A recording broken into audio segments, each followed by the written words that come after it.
রাজধানীতে চালের দাম এখনো কমেনি, বিক্রি হচ্ছে আগের বাড়তি দামেই। তবে স্বস্তি রয়েছে সবজির বাজারে। এছাড়া রমজানের আগেই গরুর মাংসের দাম বাড়তে পারে বলে শঙ্কার কথা জানান বিক্রেতারা। সাপ্তাহিক ছুটির দিনে রাজধানীর হাতিরপুল বাজারে গিয়ে দেখা যায় মাংস বিক্রেতারা ডাকছেন ক্রেতাদের, কিন্তু দোকানগুলোতে ক্রেতা সমাগম তেমন নেই।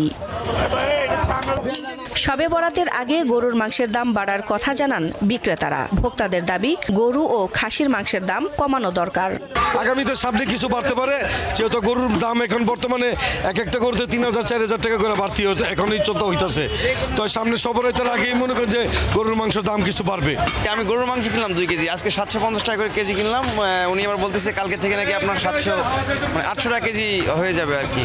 আমিও কিন্তু মাংস নিতে পারছি না। আজকে খাসির মাংস দেখেছিলাম প্রায় 1500 টাকা। তাই এটা নিয়ে গভর্নমেন্টের একটু মনিটর করার দরকার ছিল। বাজারে শীতকালীন সবজির সরবরাহ ভালো, দাম নিয়েও স্বস্তি রয়েছে। ফুলকপি, টমেটো, শিম, আলু সহ প্রায় প্রতিটিরই দাম স্থিতিশীল রয়েছে। যে বকুলি ব্যস্ত আছে 20 টাকা পিস।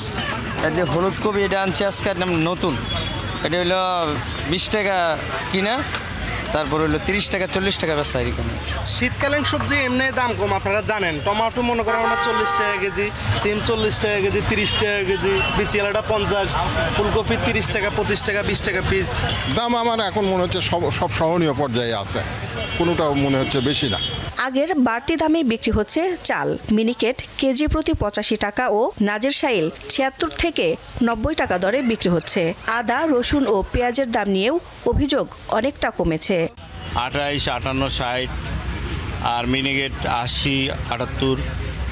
নাজির শাইল ভ্যারাইটিস আছে, তো ওটার দাম 90 টাকা থেকে 76 টাকা পর্যন্ত আছে। একটা চাউল একজনের ঘরে থাকলে সে যে কোনো কিছু দিয়ে খেতে পারবে, এটা হচ্ছে আমার কথা। এই জন্য আমি মনে করি ভোক্তা হিসাবে যেটা হওয়ার কথা সেটা হচ্ছে যে চাউলের দাম সহনশীল রাখা। তবে মাছের দাম স্থিতিশীল থাকলেও তা নিম্ন ও মধ্যবিত্তের জন্য সহনশীল নয় বলে জানান ভোক্তারা। গত সপ্তাহে আমি কুড়াল কিনেছি 600 টাকা, এই সপ্তাহে কুড়াল 600 টাকা। আর মলা মাছ কিনেছি 500 টাকা, এই সপ্তাহে 500 টাকা।